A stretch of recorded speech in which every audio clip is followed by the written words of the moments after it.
What up, my friends? Welcome back. BrodieNeroTV on YouTube. Always the best music, best interviews, best DJ sets. We keep it rocking. I'm here with the twins. How you doing, ladies? All good. Happy to be here. Yeah, nice. So I was asking you before, you said it's not your first time in Bali. You've been coming here for years now? Yeah, a lot of years. Like the first time was, 6 years ago? More. We were like, kind of 19 years old. We're 27 now. But I mean, I always said, like, for us, Asia has like a special place in our heart because we were like kind of raised here. I mean, we started to tour, when we were like 19 years old. So we learn a lot about the Asian culture and music scene here. So I love Bali. So yeah. Cool. So what's your thoughts? Like, I mean, I've been here for 3 years now this month, and just the changes and the evolution of the music scene has been nuts. It's like the biggest DJs in the world are coming here. So you two have been coming here for 6 years. What have you seen in terms of the evolution of the scene?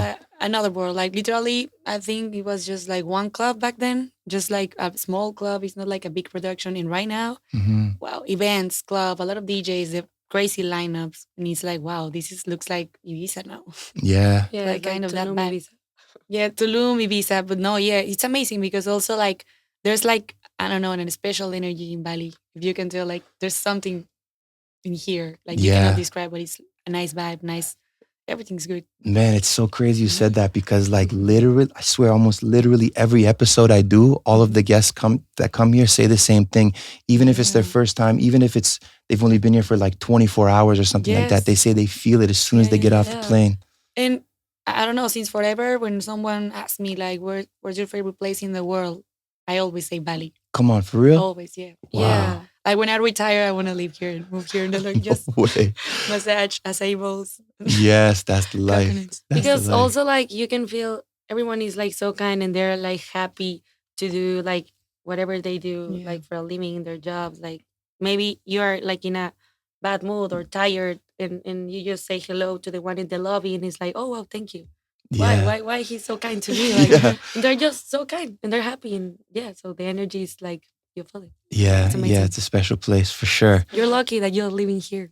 Man, there's sometimes it's like, I guess anywhere, wherever you're living, you get a little bit of like, they'll call it like island fever or something like that. But when I speak to more and more people, especially in the industry, wherever they're at, they say people in different places of the world, everybody's talking about Bali now. Yeah. And everybody wants to come here. Wow. That's true. Yeah, it became so popular in social media and videos everywhere. DJ said, well, related to music also, and also like spots like, this is AI or it's real? No, it's real. It's wow. Crazy. So yeah, it's amazing. I love it. Super cool. Nice. We want to move. Let's go. Neighbors. For sure. Let's do it. Before we get started, I want to bless you with a gift. So I have a sponsor here. It's called Kenny Parker. It's basically a clothing brand from Melbourne, Australia. And they opened up a boutique shop here in Canggu that's doing really well. A lot of people going now. It's growing. So they heard you're pulling up. They said, let's bless the ladies. Thank you. So please Kenny Parker. Check it out if you can. Nice. Are they matching? Yes, of course. Oh, so cute. So this is one of their like popular products. Casual, comfortable crop top. Yeah. Love it. Thank you. Nice. You're most welcome. Twinning. Shout out Kenny Parker. Yes, thank you. All right, so cool. Let's get into it. So 2023 was actually, I'll grab that. Yeah. And then maybe we'll keep one in the shot here. Yeah. Perfect. Repping the KP. Nice. Cool. So 2023 was a massive year. I believe I saw you went top 100 DJs for DJ Mag. Wow, That was like in our vision since the start. We have all the magazines back then. Like, oof, I don't even know how many magazines we have. But I mean, the story behind that is like, well, we started like 9 years ago, kind of. Well, we were 17 years old, almost gonna be 10. And like in Mexico, well, back then it wasn't that common to see women in the industry. I mean, for me, I had like no friends, no references. I couldn't like text no one like to, hey, can you please like, I don't know, like give me production classes or like digging lessons. And then I remember I sent like a text to like a house of DJ. It was like a academy of DJs like in Facebook randomly. Mm-hmm. And then I went and they were like, oh, okay, but who's gonna take the lessons? And I was like, me. Oh, you. And I was like, yeah. And I was the only woman like in the whole academy. And then after that, I was like obsessed because they teach me with vinyls. So you have like a lot. So I was like, I don't know. Started like that. I love that, and I was like super obsessed, and I was like a nerd there. Like they were like, "Hey, your time is over. You need to leave. Like we're about to close." And I was like there, like just I don't know. I love it. And then we started like production classes, and I remember like I used to see all these magazines like of DJ Mag, and I was like, "Wow, there's no woman here. Why?" Like in the top 100, and yeah, it was like in our mind since then. Wow, man, I love that we're starting off on this because I'm big into like visualization, manifesting, vision boards, all of this stuff. Yeah, of course. Wow. I wish like they could teach this on school. That could be the better, like the best lesson instead of. Can you imagine the world if everybody was on that tip? Like they don't want that because they're afraid. Yeah, we're afraid of the power we have. Too deep. Sorry, I can go too deep in these topics. Yeah. We'll be here for a couple hours for sure. At least. Yeah. Cool. So like I was saying, I was curious because I was looking at like your release history. So 2023, this massive accomplishment. It looks like you had like somewhere 5 or 6 releases that year. I saw on Spotify. But then I noticed in 2024 there was only 1 release. And then I saw this year already, we're just in March, and you have 2 releases on the calendar. So I was curious, like, as far as like production and your artistic journey and stuff, that little lapse of time where you didn't release as much, what was going on? Were you thinking about like where you want to go sonically next, or what was happening during that time? Yeah, I think, well, for me, I will say like it was like a new era for us, like an evolution, because of course, like if I can say it in a certain way, the body changed like fully every 8 years. So I don't know, it was like literally a new us. Everything changed, like music taste, our team. And basically like we have been managing ourselves since the start, like 100%. Wow. We have never had a management. Never. Come on, really? So it's hard, like, because sometimes I'm trying to sleep or also like doing contracts. Well, this is kind of a secret, but whatever, it's not the real thing. We got the exclusive info here on the podcast. Let's go.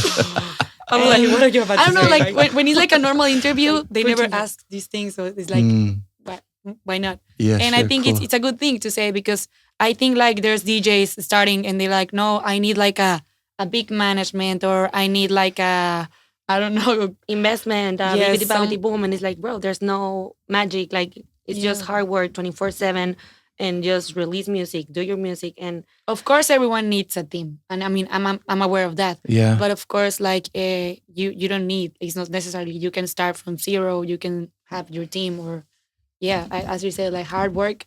And of course, like, it's harder, but it's possible. So but I mean, that year, for example, I used to put like a lot of pressure in myself because, of course, I see every Friday, like any friend of ours or artist that I respect is releasing music and music and music. So I'm like, okay, I need to release. Pressure.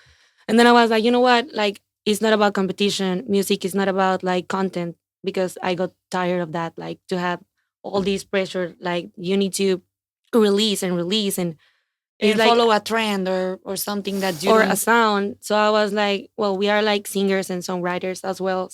So for me, it was like, I want to do the music that I really feel, that I really love. So the labels, to be honest, they weren't helping that much. They were just like doing promises and whatever. And then I was like, I don't want to just put out like a record and it will have no results, no plays. Like, there's no point. So that's why I was like, I prefer to work smarter instead of harder. So that year we were like, okay, we dropped the team that we had, because they were like just making us lose time and faith. That's the worst part. So we were like, okay, no, we're gonna do our own label.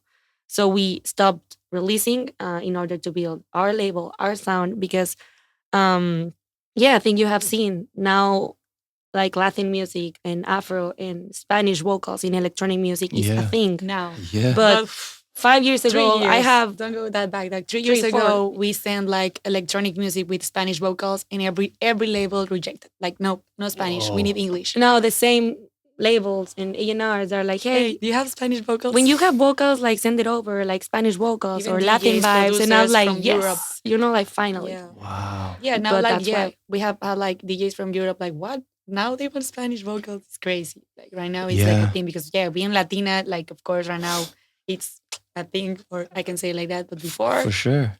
So that's it why we was were not the like, same. well, I mean, I really want to like do a label that can, I don't know, that we can release music like any type of Full genre control. with Yeah. Spanish vocals. So that's why we're doing like psytrance with Spanish vocals, hard techno with Spanish vocals, Afro, Latin, tech, all that. So that's Yeah. why we stopped. So I'm curious, like having taken that year off, did it like negatively impact anything? Like, did it cause numbers or fans or anything to decrease in any way at all? Because my thought process is I'm in a similar position now where I feel like a bit of pressure to keep putting stuff out because like if Yeah. I don't put music out, like the Spotify numbers just drop, you know what Yeah, I mean? that's a But then lot I'm of like, pressure. bro, like I don't feel what I'm putting out is totally exactly how I want to represent myself. And I'm like, can I sacrifice another year? Like, do I want to miss that year? But it sounds like you both did that. And are you glad with the result of taking that year off? You're glad you did it?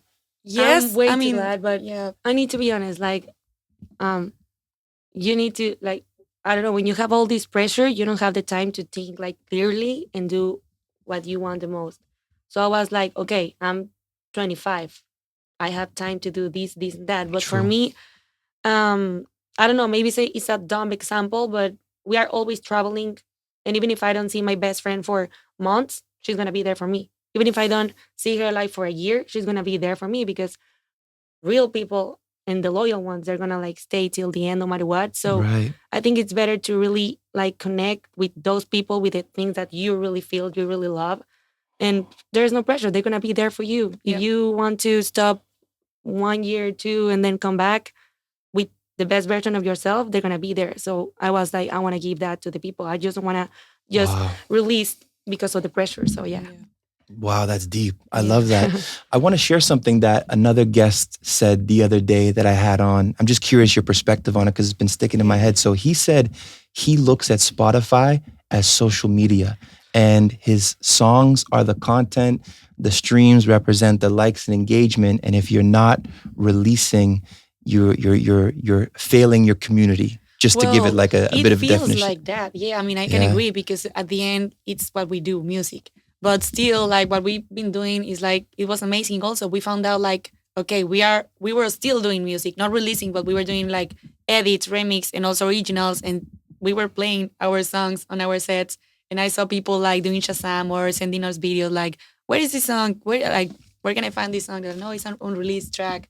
And at the end, it's like also a good thing because if they want to hear your music, they need to bring you back. So it's like Yeah. a good thing because it's like just IDs. And yeah, of course, like, yeah, we need to release music because it's our job. But yeah, I think it's better to do it with passion. And as she was saying, like, stick to your vision and to your gut. So yeah. And it's easy, of course. Your mind is gonna trick you, like, no, yeah, you need to release because if not, they're gonna forget about you. And no, I was like, Yeah. okay, like every time I felt frustrated, I was like, I'm just gonna open my notes and write another song or do another melody or something that I Mhm. really feel like. And yeah, it's about for me now to do quality instead of quantity, and like that's what mattered the most.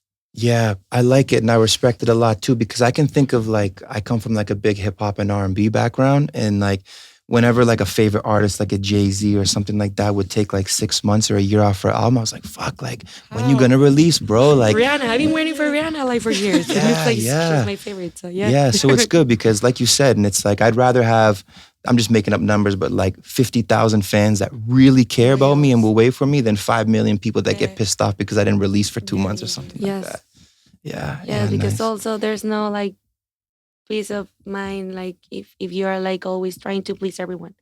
And I gave up True. on that. And I was like, wow, thanks God. Like I understood that like literally like because first I was pretending like I don't care.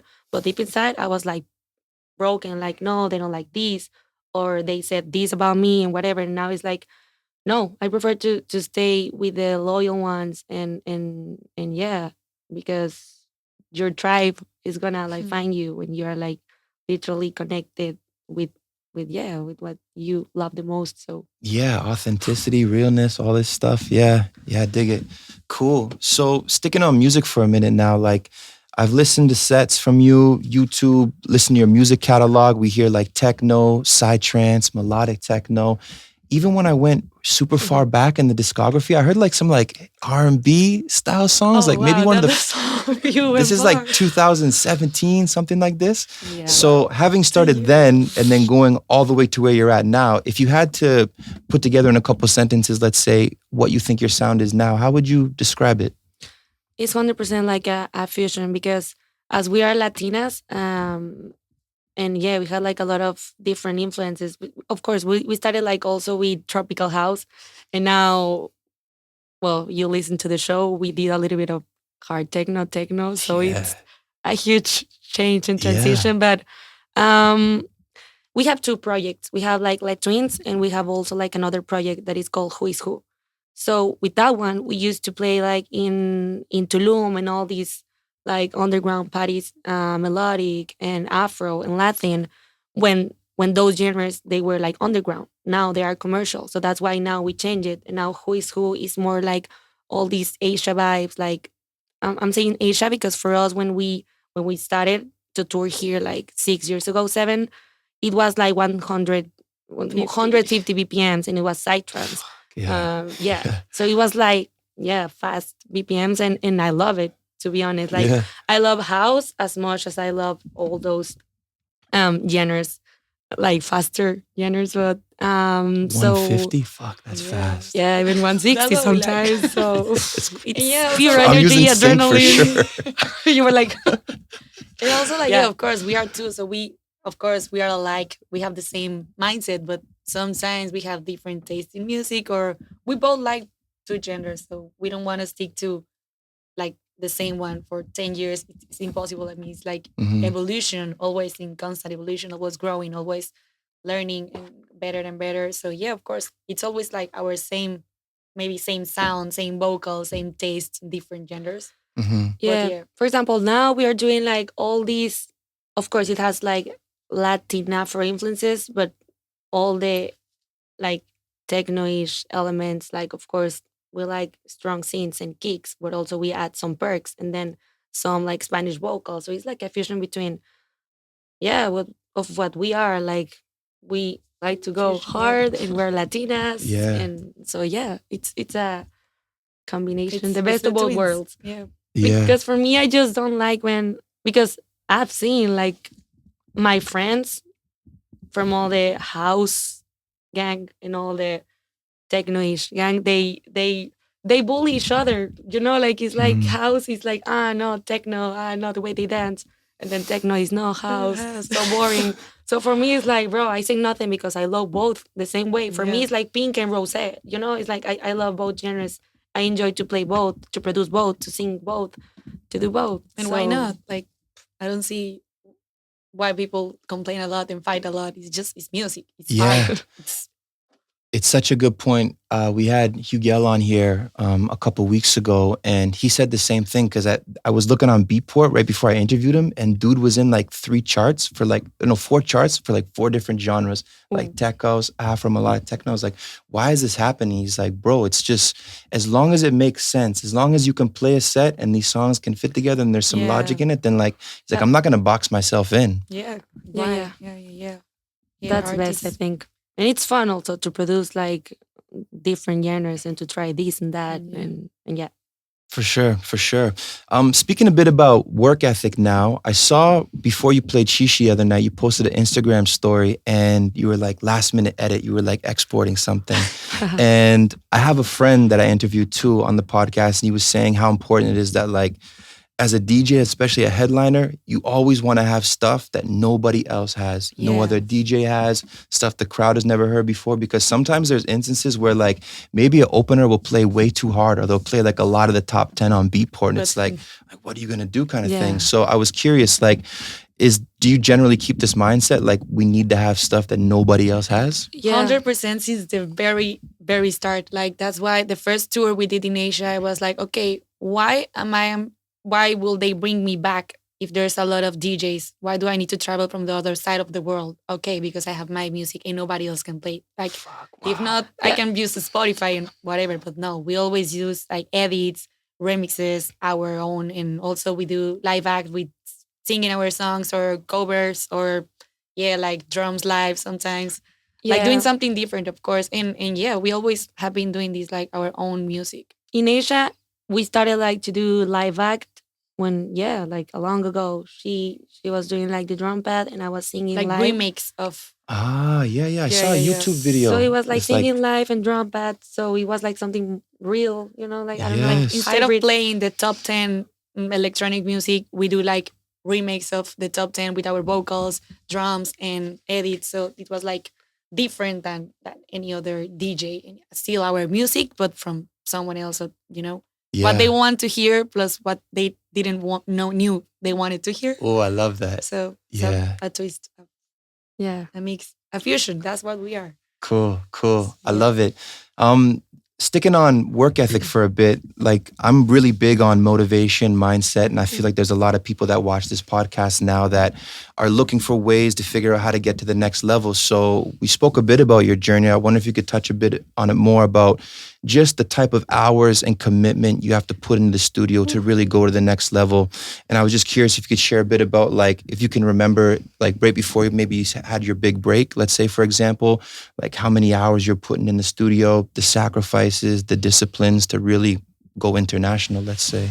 Okay. I mean, to be honest, if you ask me like, okay, when do you think like your career started, it was like always growing and growing and growing because we were like 24/7 on this. So that's why I always say like I'm glad I have a twin, because of course when you're like traveling the whole year, of course it's like sometimes lonely, but I'm glad I have like my teamwork and we're like 24/7 working, no matter how tired we are, no matter if we haven't slept for days. We're always like, okay, if I have an idea, I'm always showing Carla like ideas, and she's showing also like, hey, I have this plug, this sample, this whatever.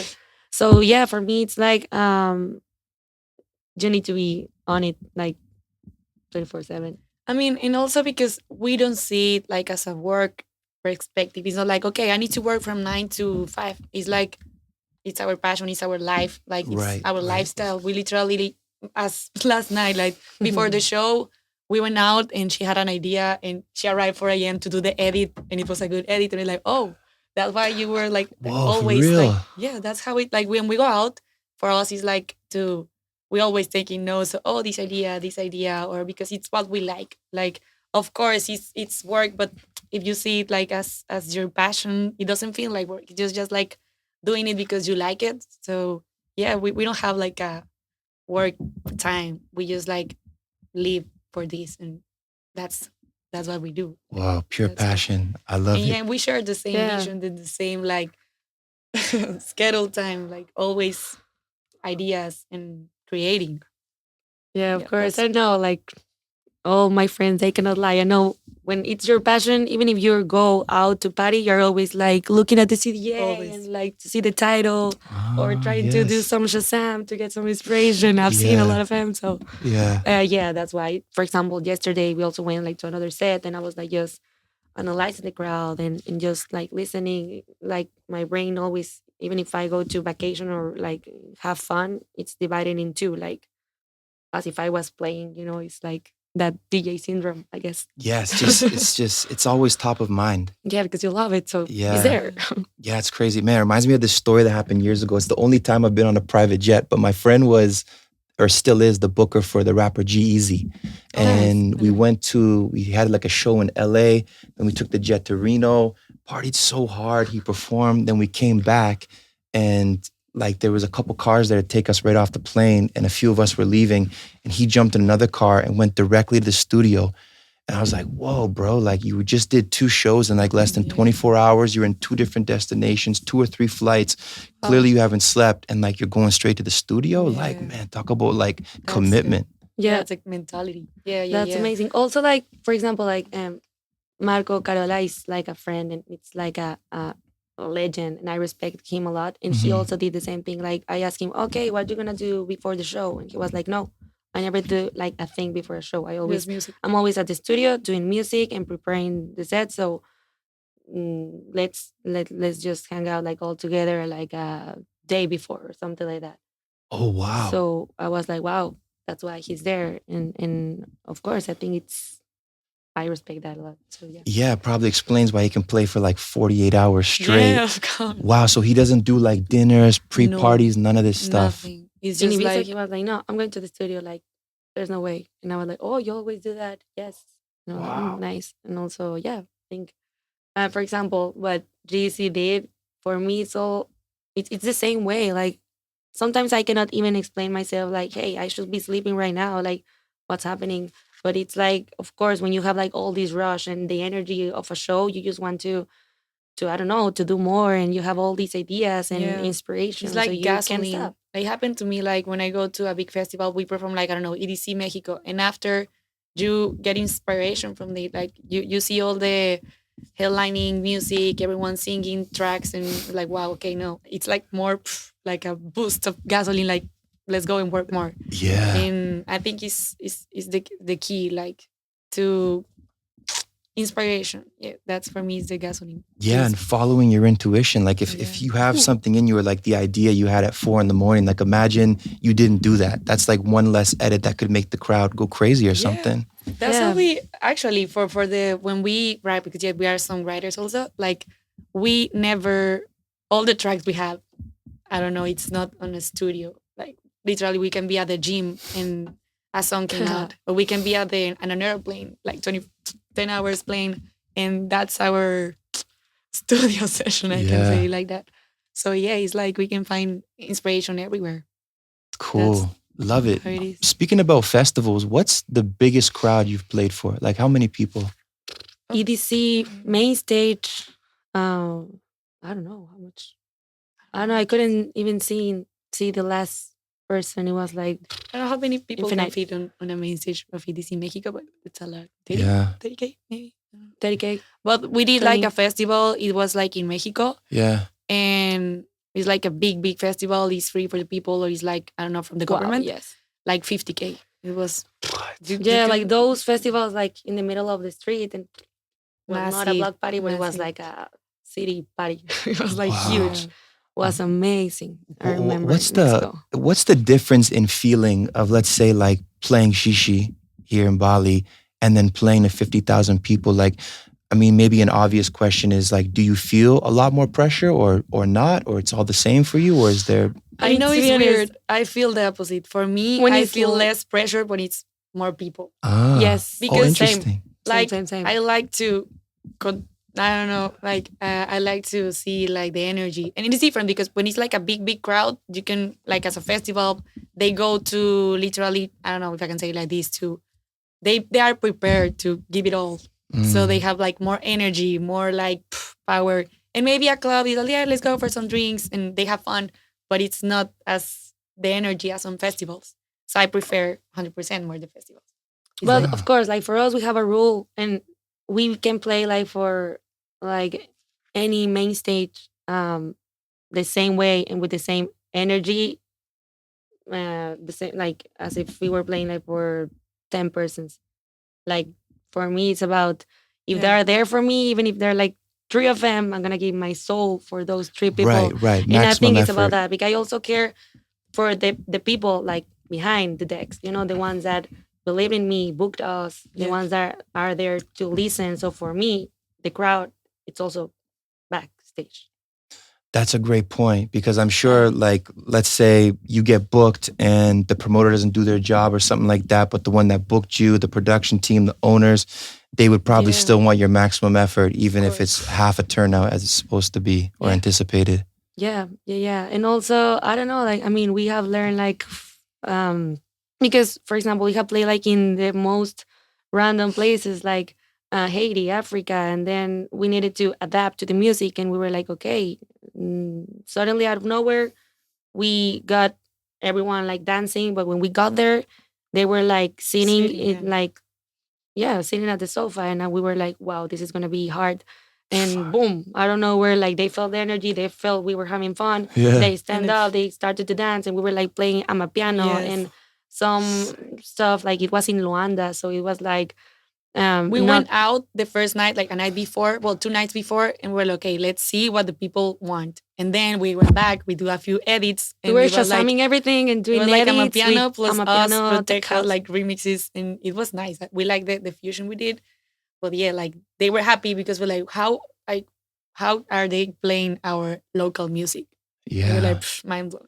Yeah, that's what we like to do. Every time we go to India, we just like look like for the trending track, like from an Indian, like, I don't know, singer, pop singer, and we do like a remix or edit. That's why we go like a lot back because it's our own music. They just listen when we play there. So yeah, we like to do this fusion, like the local music from every city. In Taiwan also, there was like a big rapper and he became our friend. We have done like a lot of remixes and playing for them. And it's amazing because you get out of your comfort zone.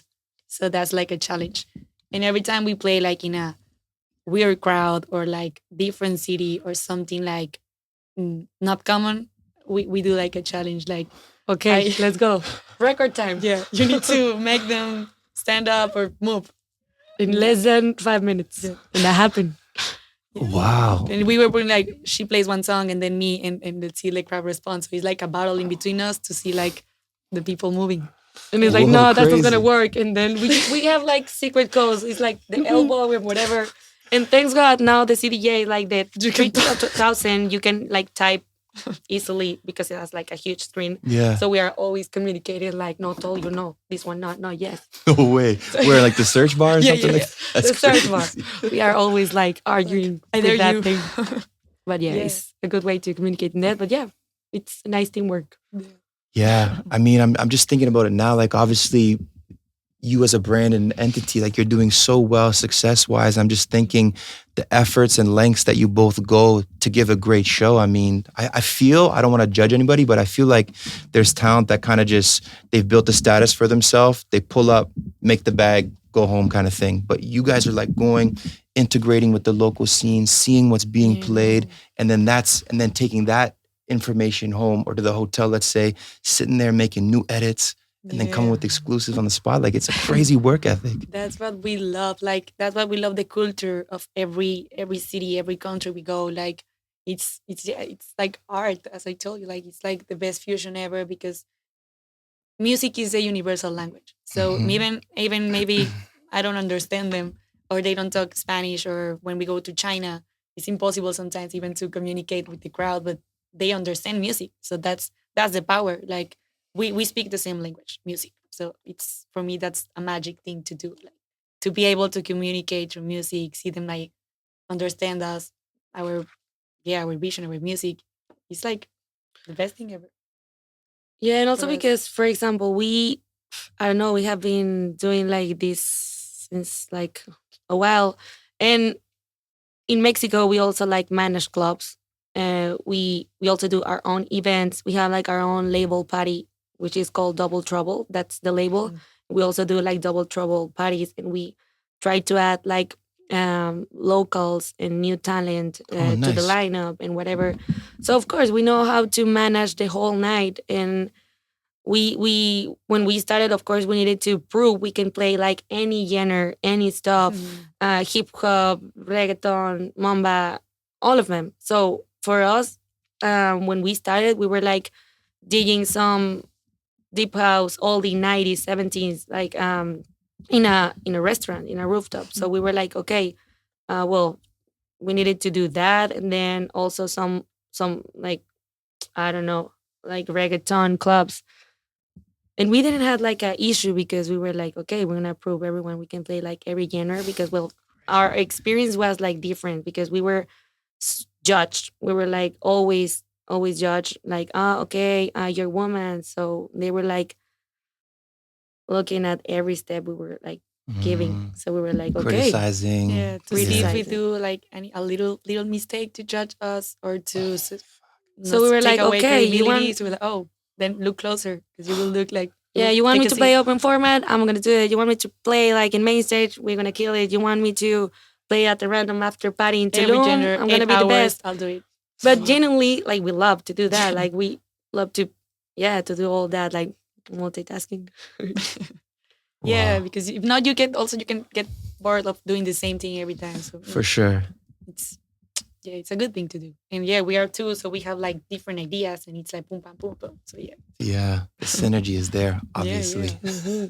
Nice, cool. So going a little bit deeper now, and we spoke about it a bit earlier. Maybe we're going down the rabbit hole of it, but let's see. So I don't know. I'm of the mindset that to have hundreds of thousands of followers on Instagram, a couple million on TikTok, actively touring, really living out your dreams, this is like a super special thing. And a lot of people aspire to do it, but they simply don't or can't make it happen.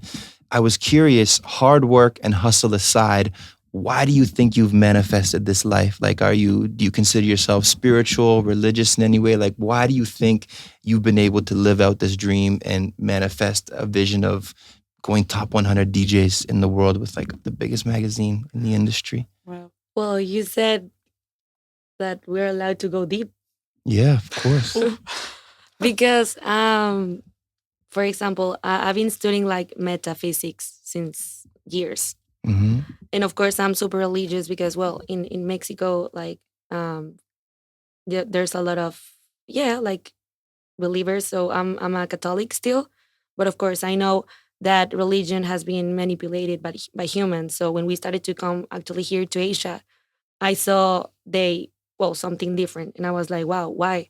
And of course, they're like mostly of them Buddhism. So I started to learn about Buddhism. And I was like, wow, I love this religion because they are like all the same and nobody judge no one, whatever. Yeah. So I remember like when I was in Mexico, when I was like kind of 14 or 13 years old, I was way too young and I felt lost. And I was like, why? I mean, I used to ask my mom like, what's my purpose in life? Like, why am I doing nothing with my life? And she was like, you have 12 years old, like, sheesh. So I was like, no, I don't know. I need to do something. And that's why I was like, I want to do like singing classes or how can I enter into music world? And she was like, yeah, just take classes. She didn't know what. Then I do believe in that because of course, if it's in our subconscious mind, it's because of a reason. And then when I started like all these DJ classes, everything was like awful for me at the beginning, like a lot of hate, a lot of they were like just criticizing on me out of nowhere. And I was like, bro, I just want to do music. Like, what am I doing wrong? I'm just a woman. Sorry. Like, yeah, I'm a woman and I have a twin, but maybe I was the opposite that how like a DJ looked like, or I don't know, but I was like, why? So I dropped that for a while and I felt lost and I was like, I want to do something with my life, but I just don't want to be a lawyer. Like I want to do something else. I love music. Mm-hmm. And then I had like a random dream. And I saw something strange, and it was like a letter that I still remember. And of course, for me, was like a life changing thing because it was like complete the mission. And then after that, I started again with the DJ classes and production. And that day when I started, like I got opportunity to play in the first event ever. Was like a festival as openers, and then the guy from the lineup, he listened to us and then he was like, okay, we're gonna give you like the main slot. And after that, everything like started to like grow and blah blah blah. So I was like, wow, okay. I mean, it's good to follow your intuition and that voice in your head. So yeah, I believe also a lot in all that. Wow. It was always there, like kind of. Yeah. And then we moved to Mexico City when we were like, well, we live in Monterrey. It's like a small hometown. Talking about religion in Monterrey, we were like on a Opus Dei school and always like just girls' school. So they have With like nuns. a different mentality. Yeah. Yeah, We started in the chorus of the we church. started singing on the chorus of the church. Yeah, literally. That's why, yeah, it's like and well, different. but also we have friends like on Christian friends, and I remember like they related this world to something like as a sin, if I can say like nightlife. No, there are a lot of alcohol and other substances, and they think like it's like dark world. But of course, like us being girls in a super religious school, super religious family, like living on the bubble, if I can say it, Yeah. like on this bubble surrounded by not judgment, but maybe like they judge because they don't know the world behind. Just it's not just that. Like it's music, it's passion. We started and we of course like I remember like I don't know they were telling to my mom like no don't let them because it's not safe to be a DJ. Wow, like nightlife clubs music no. So yeah, that's why like we stick like to the okay. I wanna be the living proof that I can be in this world and also like do good, be good, have a balance in my life. And that's why we have never ever tried any other substance because like, okay, I will be here because of passion, because I want to prove like it's possible to be also a girl on this world and have like balance in life. And I don't know, there's a lot of beliefs behind the nightlife. Yeah. But I think like I mean, yeah, everything is balanced if you commit to your path, to your vision, Hmm. you can make it. You don't need to be there. So yeah, it was hard at the start because of religion. They thought like, no, this is not possible for you. But then we were like, okay, then let me prove. I told my mom like, let me prove you that I can do this, and I will give you results. So yeah, then we went out of the bubble in Monterrey. We moved to Mexico City, Wow. and yeah, we started because we had the vision of ourselves doing what we love, what we were passionate about. So Yes. we just follow like that little voice in your head. Yeah, yeah, I love it. And I love this part you just said about leaving the bubble, because I think that there's the majority of people are scared to do that. What do you think gave you the confidence to take that leap of faith to say, I'm leaving this bubble, this security, this comfort, and go to a new place and pursue this? What do you think? Wow, no, I know it was because, for example, in our hometown, they were like, okay, in order to talk to you or to be your friend, they were like, okay, who is your family? Like your last name right away. Like, hello, okay, how are you? Nice to meet you. What's your last name? So they can And know, what like, car do you have? And what clothes are you wearing? like all these Come on. superficial stuff. And for me, I was like, I No. didn't feel it was okay, because for me, it's like, okay, I I have like a woman that looks exactly like me. She's my mirror. She's my double. So I think people's words should be because of something else, that it's not just the outside. So I was like, That will be okay, something different, not just the physics, not just yeah, like your mindset matters, your passion matters, like not just the outside. And they were like, they just cared about that, about the outside and the material things that you Hmm. have. So I was like, no, I don't feel I'm in the right circle. So I was like, I'm leaving this place. Like I need to go somewhere else. And that's why when I used to struggle a lot when I was like, yeah, like younger, I was like asking God or whatever you believe in, the higher Hmm. source. I was Hmm. like, please, like I need something. Like I'm just not good here. I'm not having like a good time. I feel lost. And yeah, I had that dream. And then after that, out of nowhere, we manifested or attract that because we really wanted that so bad.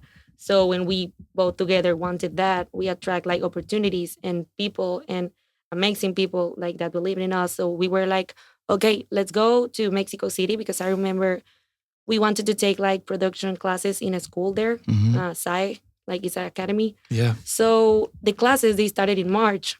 wait. But before that, like in the bubble, I had like a ex boyfriend, and he was literally telling me, "I don't want you to be a DJ Yeah. because it's not for girls. It's not the scene that I want my future, wife, whatever, to Hmm. be." Hmm. And I was like 18, 17 years old. He was 27. And I was, first of all, I'm super young. Second of all, you already Did everything. did everything, 27. And now you want me not to go to clubs and not to be a DJ. Like, and it was sad because I found out like, okay, you say you love me. And now that I'm doing what I love, Hmm. you don't want that. Like, no. And then we I'm had the the same same person, bro. situation. Like, Yeah, I'm still the same. Hmm. But we have the same situation. Like she was also dating like his friend, and before we had like one of the biggest back then, event in our hometown. They got together and they told us like a night before, if you play tomorrow, well, to me, he told me like, if you play tomorrow, it's over. Come on. And The I was drama. like, wow, reality hit me Holy. like, wow. Then When I it's saw her this. like crying for the first time for a man, I was I like, was so little. we're I out of was here. like- And I mean, I'm gonna like just So make literally them after regret. that, we remember the exact moment. Like I was like, you know what? No, like this is not it. It's not. It cannot be this way. Like no. And then we decided to go to Mexico. to these literally classes. we took like a bus. It was like 12 hours. 12 hours bus, and then we like wrap all our stuff like in plastic bags, and then like our Because CDJs. we Man, asked I our love it. mom. I love to hear it. The sacrifice. Nobody knows this story, but Yeah. people see the name and they don't have idea. So yeah, that time we asked our mom like we want to go to this festival called EDC because we have seen videos and everything. And also there's a school classes. I have a friend. He told me he's there. I want to take these 2 weeks of a lesson. And then she was like, yeah, okay. I mean, we have always had their support of our family, always. But this was like a challenge of us. And we were like, okay, we are going, but we are not going to ask like a single dollar to our dad. Not like we were doing, if we want this, we are going to be able to do it. Mhm. So we moved to Mexico City. Literally, we took like headphones and like we started, with a vision, like with a goal, like a feeling. And we just followed that. And So yeah, like literally we followed that voice and we were like, let's do this, like let's do it like 100%. So we took our stuff, put our stuff like in a plastic bag. We took like our speaker. We took a train 12 hours to Mexico City. We got there to start like our production lesson classes. And yeah, before like a week before, we were like, well, we're gonna be already there. A friend of ours, she let us stay like at her living Sofa. room sofa, and we went to EDC. We used like all our savings to go to EDC, and we were like, wow, what is this? Like we need to play there. no way And back. then We wanted to be there. 4 years later, we did like main stage like 3 years in a row. Yeah. Yes, What a story, yo. I had Yeah. chills. Yeah. so he's gonna have shades. Start crying. Yeah. I love it. I love these moments. They're really special. Well, much love and respect. I mean, what a defining moment to make a decision like that ultimatum from your ex saying like it's this or nothing, and then making the decision to put it on the line and take that leap of faith. Like it's nuts. Yeah, and also like leaving your family and like I mean, it's not the same if you leave like you have your food, your wash clothes, everything in your at home, Yeah. and then suddenly 17 years old, we were 17, almost 18. And then after that, we started like to do like a residency at the rooftop that I told you was like a random restaurant rooftop. And we used to do like 1 hour and 1 hour like back and forth to the place. And with our equipment, we used to plug the small controller, the smallest controller, the laptop, blah blah blah, and to play like for 2 hours. But sometimes they were like, "Hey, you're over, like you can go," and I was like, "Oh, okay," because I didn't notice. Like for me, it wasn't And we like had a nowhere to work. practice, so that's how we True. started. We were like to, practicing there, so it was like good for us. And then they scam us. Like the guy that he was supposed to pay us. We didn't have like For a a whole credit month. card because we were like babies, so we Not even didn't have credit like card. credit card, just cash. So he was like, "I'm gonna save the money for you," and he disappeared. So we were like, "Oh, okay, now what we're gonna do?" So we didn't realize we were like in that situation because for us it was like a game. It was our passion. We were like having fun. We were doing what we loved. So we didn't realize that. So for me, I always like to see like if I'm having like a bad moment or a bad experience, I like to remind myself like back in the days I didn't know it was like important to experience that in order to be here. That's why I have these like I'm this because of that. So Oh, I all this love it. bad stuff maybe you don't realize of course like at the moment, but now when I'm in those moments it's like okay, what do I need to learn from this, like for what is the lesson, and yeah, there's always like a good message behind every bad stuff that you go through. Yeah, I love it. It actually reminds me of this quote. There's a really big like motivational speaker. His name's Les Brown, and he has this quote. He said, "If you don't move on life, life will move on you." And what reminded me of that quote was when you said that the experience with the ex-boyfriend was the final thing that pushed you. But sometimes we know we're called to do something, but we don't act on it because we're creatures of habit. We're humans. We like the comfort. But then some sort of experience that perceivably is like traumatic, and it is bad what happened. It's not nice what you went through, but that moment was the catalyst to put you on your path. Right now, I'm grateful for it because maybe I could have been right now having kids, cooking. No. I mean, it's not that I don't like that, but it happens for a reason. Yeah, because I had a calling, I had like a vision, a mission. So yeah, it's sometimes you don't understand why, but after you get it, and you're even grateful for it if you learn from the bad things. Yeah, amazing, so beautiful. Cool. So speaking of like, this is a perfect way to segue into this category. I wanted to call it professional life versus personal life. And speaking about sacrifices, touring, I mean, you could say it's instability because it's just always changing time zones, countries, all of this stuff. How have you managed that, and how has it affected like personal relationships, family relationships, stuff like that? How do you guys manage it all? Oof. I mean, of course, the part that hurts the most is the family because of course, like for example, like my mom's birthday was last week and we weren't there in Mexico with her. We were here like playing, but she always understands. I mean, she's like, okay, don't worry, go do your thing.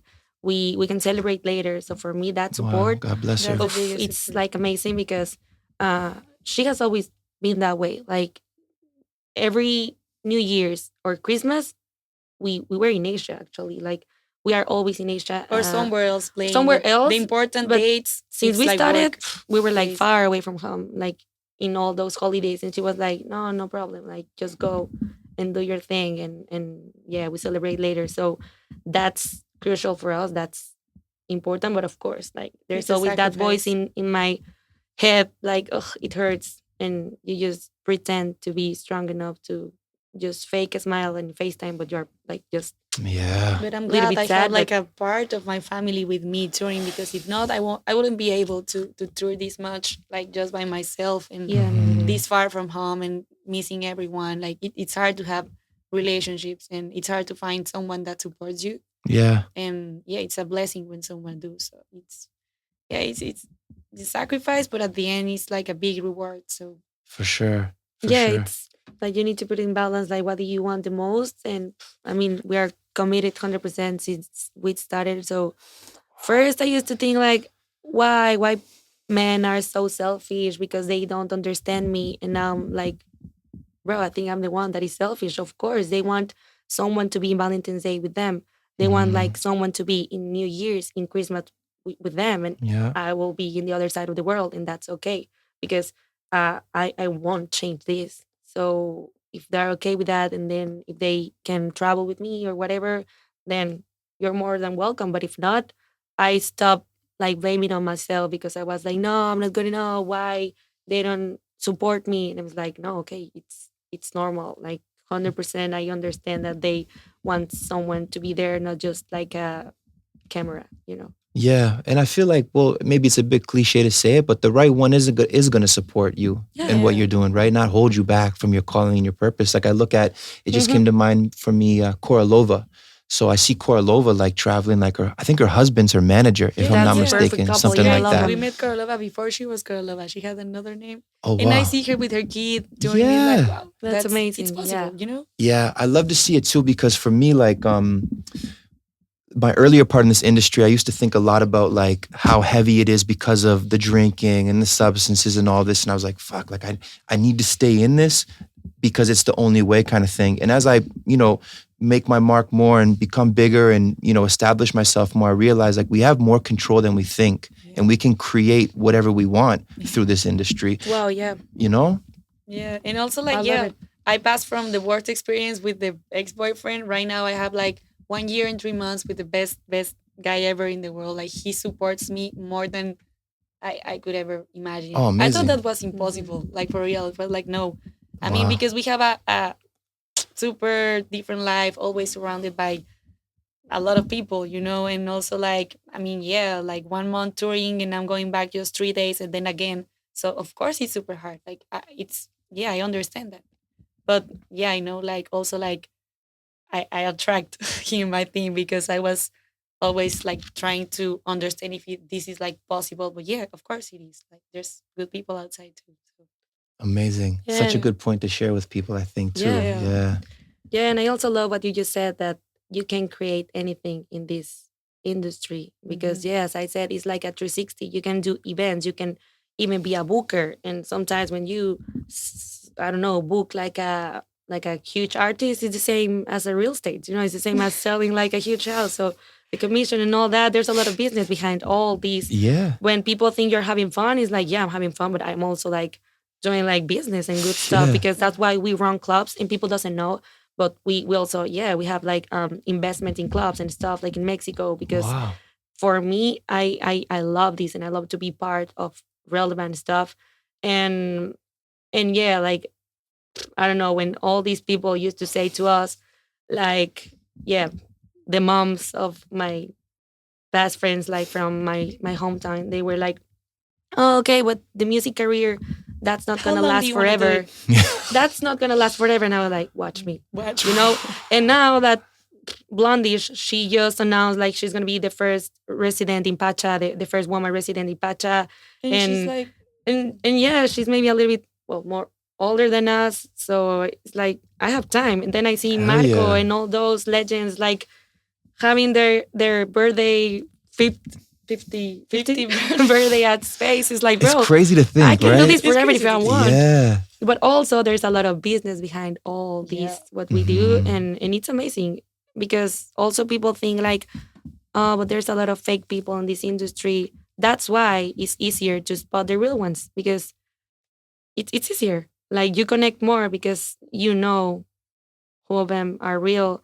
And you can build amazing stuff with them. Right energy, 100% you will find the right energy. So that's like not an issue right now. Yeah, we already know like which one's real, which one's not. And yeah, we have made amazing friends all here over in the Bali world, also. Wow, like cool. The first day we got here, we met like amazing people, and then we got dinner together, and suddenly like we all met like a day before and was like a nice vibe. And a girl, she was like, okay, I'm doing some charity and I'm gonna go to an orphanage like tomorrow. You want to join me? Yeah. And we went, and wow, it was amazing. Like so cool to see all these amazing people like partying till 4 a.m. and then the next day, all together 9 a.m. sharp, they were there at the orphanage, like helping and giving food to the kids and stuff. And it's like, and we did like a DJ set for them, so it was like also with music. We were teaching them how to play, and there was like a girl.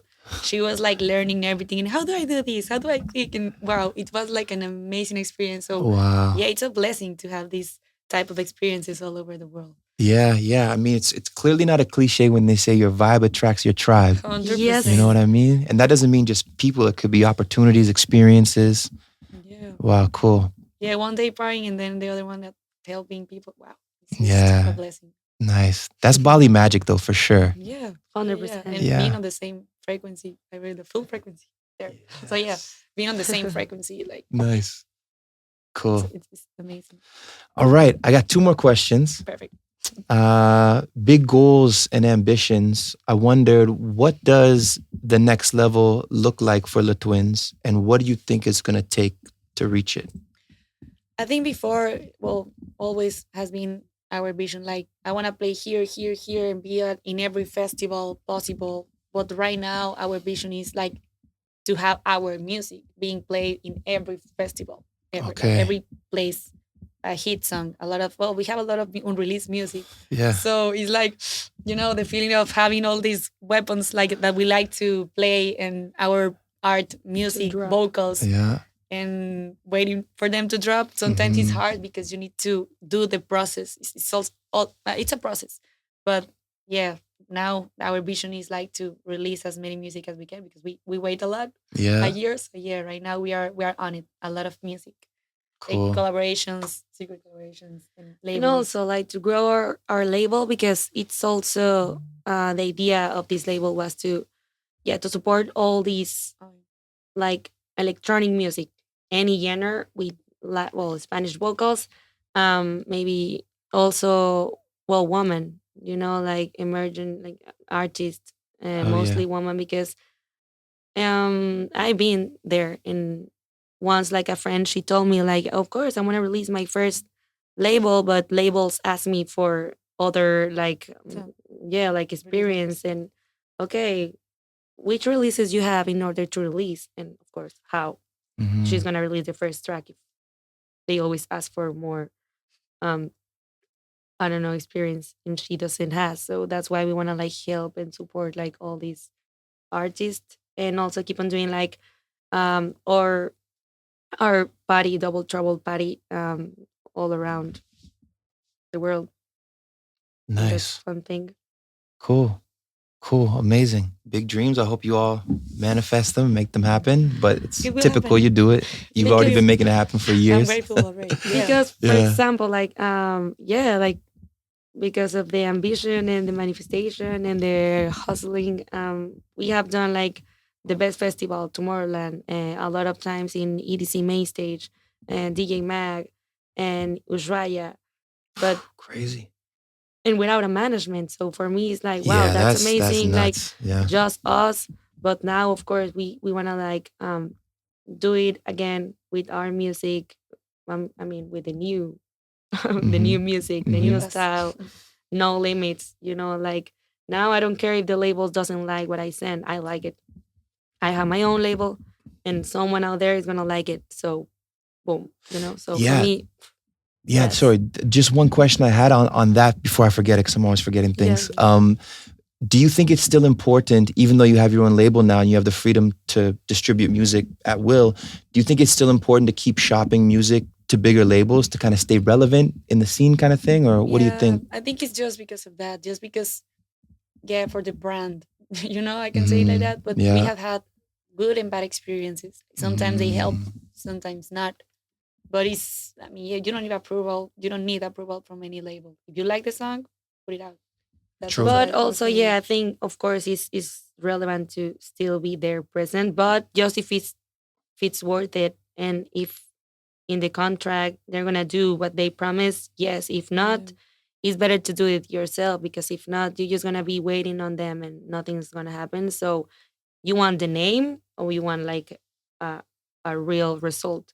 Yeah. So it's about that. It's balance. I think, okay, maybe in the year you can release, okay, I did the spinning or this and that, like these three important labels, but the rest you can do it yourself and like invest in your own music, your own track, and go ahead. Yeah, man, it reminds me of this story someone told me the other day, like an industry homie. He was like, man, we released on this label that's kind of big in Afro House, and then we released on our own label. And the money that we put behind the marketing and the PR on our own label, the song has like 100,000 more streams, and the other one hasn't even hit like 20,000, something like that. And I was like, whoa. Yep. Yeah. Sometimes these labels don't really do much. It happens. It happens. Like, Once also like a label, they charge like that money was like a scam. in order to release with them because they were like, yeah, because we want to pay like some PR stuff. They did nothing. So I'm like, I'm done. So that's You know, what like- that's the biggest issue here because then people imagine if you're like a new producer and you do this and they promise you the whole world and then nothing happened, you will quit. So that's why don't wait on anyone. Mm. And even if they promise something, okay, wait for results. But if it doesn't go wrong, like right, but then no worries, keep on working. It will happen. You can make it happen. Don't wait on people. Don't wait on fake promises or promises. Yeah. That's the main goal because there's a lot of people. And also, like for me, I used to put like, yeah, all this pressure on me, like, wow, the record is not going well. Why? But now that we have been doing this for a while, for years, it's a good thing, but a bad thing. But you understand everything, and it's like, wow, everything can be manipulated. So Right. it's good to know, and it's a relief to know that I need to say it like a hit not mostly of the times is like I don't know, like lucky or magic. There's a lot of work behind it, Yeah. a lot of investment, a lot Yeah. of teamwork. Mhm. So the song it's good, but also it needs like all that push. But of Mhm. course, the song needs to be good in order to be a hit. I mean, Yeah. don't get me wrong, but what I meant is like there's no boom out of nowhere suddenly it's a hit. No, of course there's a lot of like work. So I think if some producers are like stressing out, like why I don't have these numbers, because also like all the biggest records, they have like a lot of like 11 people working behind it, and sometimes it's just you and your computer, so it's okay, you know. For sure.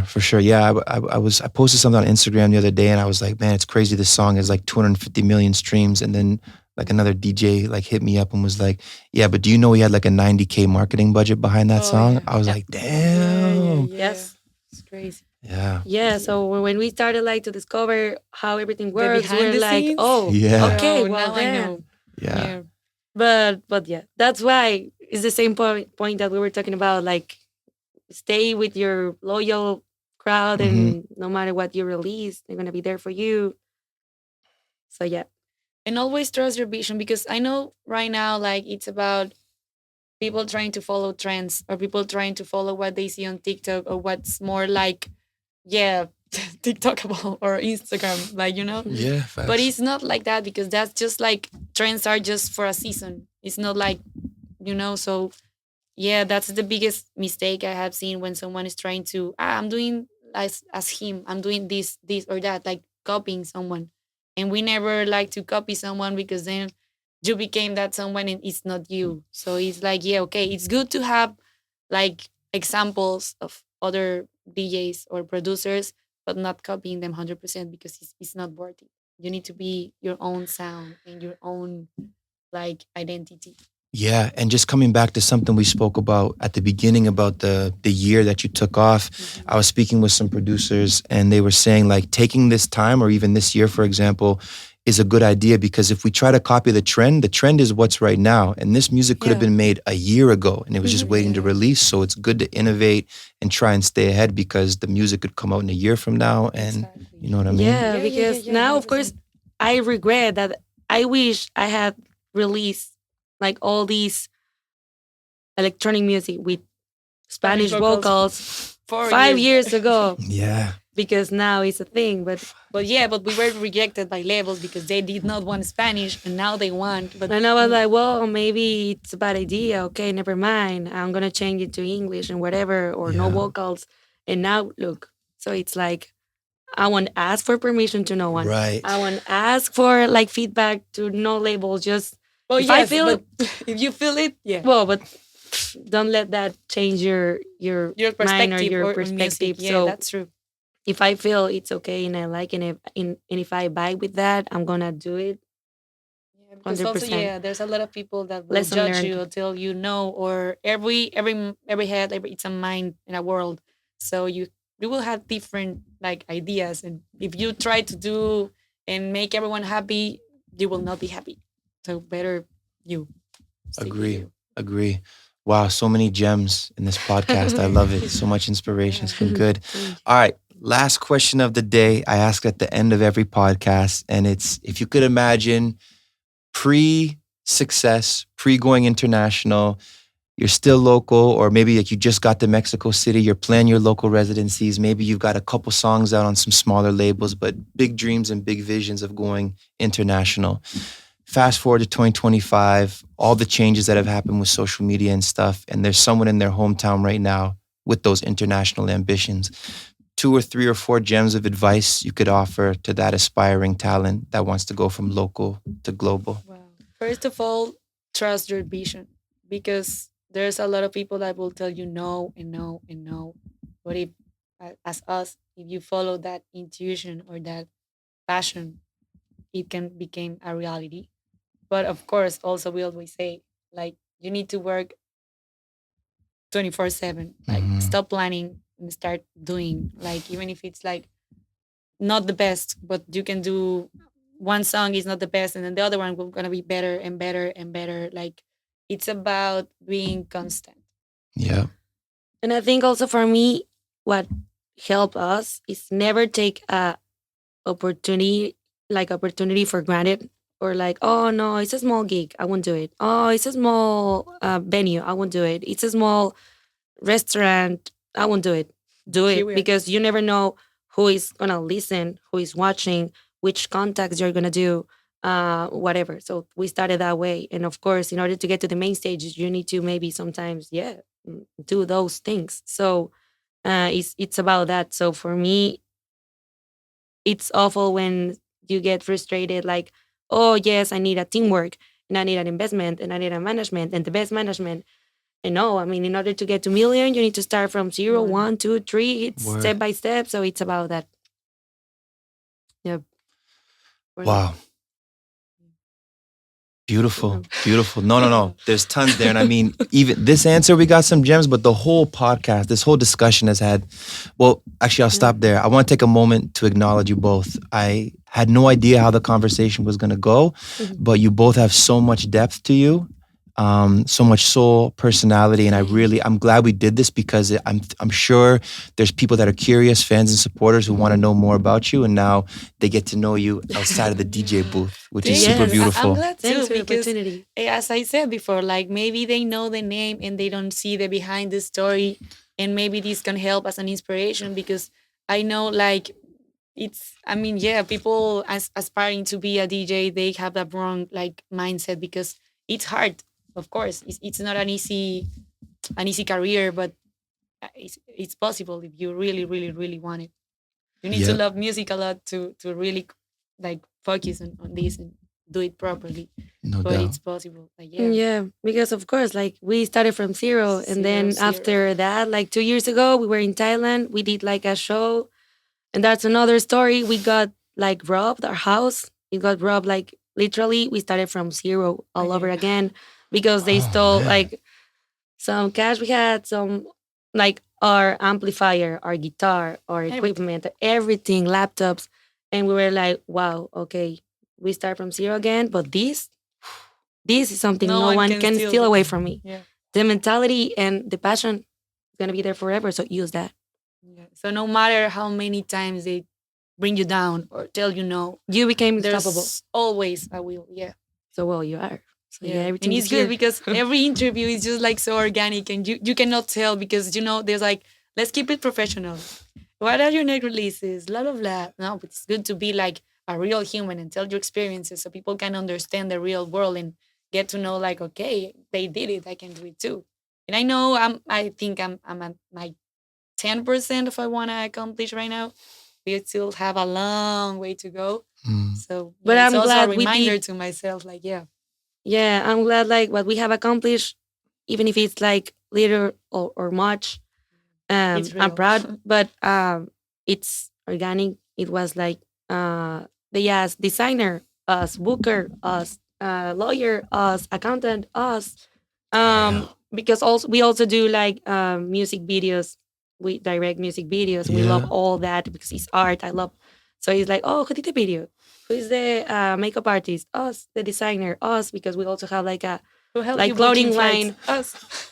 Everything, the flyers, the social media. Contracts sometimes because yes, we have agencies by zones like Asia, Europe, but the rest, like we do our own shows still and it's okay. I know like we will have a team soon, but I have my team. So yeah, right now we are okay, we're happy, we are just working on what we love. So yeah, it's just about really, really loving this. Yeah, amazing. Well, again, It's been such a pleasure to talk. So glad we got to do this. All the best in 2025. Yes. We'll stay connected. Come back again to Bali since you come here yearly now. Yeah, amazing. Yeah, thank you so much for the time. Thanks for the time, the opportunity, and the good vibes. Yeah, of course. Appreciate you guys watching BrodieNeroTV. We'll see you in the next episode. Much love. Go.